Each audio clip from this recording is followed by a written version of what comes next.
हैं कि आपने 100 से ज़्यादा बार चुनी हुई सरकारों को बर्खास्त किया।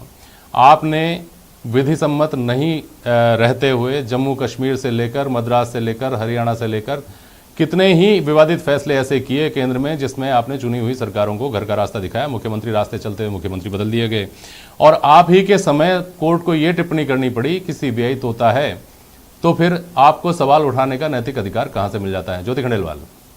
नहीं, मेरे को यही बात कभी समझ में नहीं आई। लक्ष्मीकांत जी की मैं दो बातों का जवाब दे देती हूँ। उन्होंने पहला तो आरोप लगाए राज्य सरकार पर कि ये घोटाला हुआ, ये घोटाला हुआ, ये घोटाला हुआ है। हमने तो कहा जांच करवा लो। अभी नहीं जांच करवाएंगे ना, ये जांच कब करवाएंगे? जब राजस्थान में चुनाव आने वाले होंगे, जब उनको दबाव बनाना होगा, ईडी सीबीआई के लिए जब करना होगा तब जांच करवाएंगे। ये आज करवाए ना जांच, हम कहाँ मना कर रहे हैं? आपको लगता है कहीं घोटाला विपक्ष आए तो सही राजस्थान में सामने अपनी बात कहे तो सही, या तो विपक्ष आपस में लड़ने में उलझा हुआ पड़ा हुआ है। और अगर आते हैं नाम तो इनके संचालकों के नाम आने लग गए हैं, निम्बाराम जी के, और जिस तरह की घटनाएं हम देख रहे हैं। लेकिन दूसरी बात, जेपी जी जो आपने सवाल उठाया उसी का जवाब दे देती हूँ। जेपी जी जो आपने सवाल उठाया कि कांग्रेस के टाइम पर, अगर हम लक्ष्मीकांत जी की भाषा में ये मान भी ले कि कांग्रेस ने भी कुछ उस समय पर हुआ है, तो उससे क्या आज का ऐसा करना जस्टिफाई होता है? या वो ये मान रहे हैं कि हम कांग्रेस ने ऐसा किया था इसलिए हम भी ऐसा गलत कर रहे हैं? स्वीकार तो करो अपनी गलती, फिर कहो तो सही कि हाँ भाई हम भी उपयोग कर, आप भी करते थे, हम भी कर रहे हैं, ये तो कहो। लेकिन आप केवल कांग्रेस पर आरोप लगा करके, केवल कांग्रेस, आज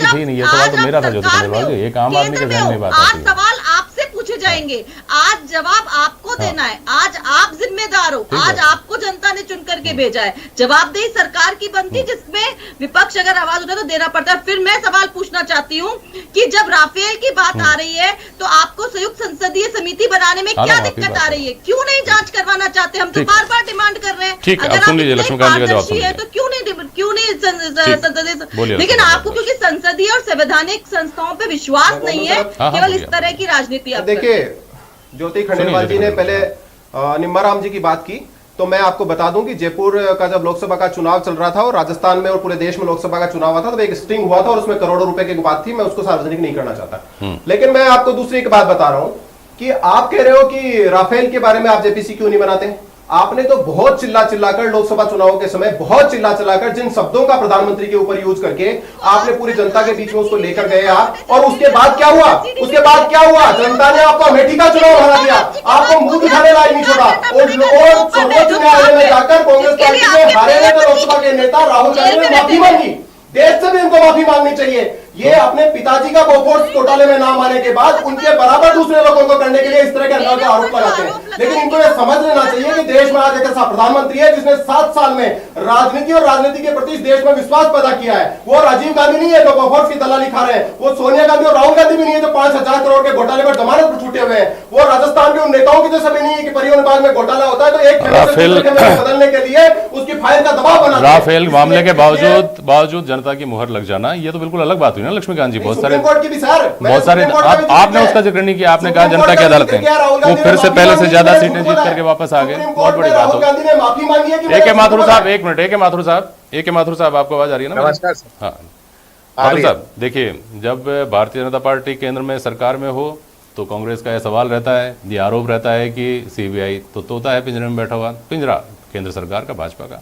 अगर भाजपा विपक्ष में हो तो कांग्रेस की सरकार का तोता आ जाता है। तो ये जो तोता है, आप चूंकि काम कर चुके हैं सीबीआई में, आपने करीब से देखा है सारा, इसके मोराल पर क्या असर पड़ता है साहब, जब हमेशा ही दोनों तरफ से ये कह दिया जाता है कि नहीं साहब ये तो इनकी इनके कहने पे करती है साहब? सर, मेरा सबसे पहले तो सभी पार्टिसिपेंट्स को धन्यवाद कि उन्होंने डिबेट को एक कलर दिया है, कोई बात करने का मुद्दा बनाया है। और तो मेरे को लग रहा है जो पक्षधर अपनी अपनी पार्टी के हैं वो अपने अपने पार्टी के पक्ष को रख रहे हैं जी। और हमारे यहाँ बोलने की स्वतंत्रता है, वो अपना पक्ष रखने में स्वतंत्र है। क्योंकि मैं नॉन पॉलिटिकल व्यू रखता हूँ, तो मैं किसी भी पक्ष को न तो सपोर्ट कर रहा हूँ, न डिनाई कर रहा हूँ, मैं डिनाई कर रहा हूँ, न पक्ष कर रहा हूँ। मैं सिर्फ अपनी बात कहने की कोशिश करूंगा, और अगर आपको ऐसा लगे कि मैं किसी पक्ष विशेष की तरफ झुक रहा हूँ तो उसके लिए मैं नहीं, आप अपनी बात कहें, आराम से अपनी बात कहें। नियत नहीं है। तो मैं ये कहना चाह रहा हूँ सर, मैं 9 साल सीबीआई में काम कर चुका हूँ, मैं एज ए एसपी रहा हूँ, डीआईजी रहा हूँ और अच्छे पदों पे रहा हूँ, और बाद में भी मैं सीबीआई से संपर्क में रहा हूँ। मेरे को सबसे जब ये बातें उठती हैं एज ए नागरिक, सिटीजन ऑफ दिस कंट्री, मैं ये समझता हूँ कि क्या हमारे देश में कोई ऐसा कानून आ गया है कि आप अगर किसी राजनीतिक दल के कुछ महारथी हो या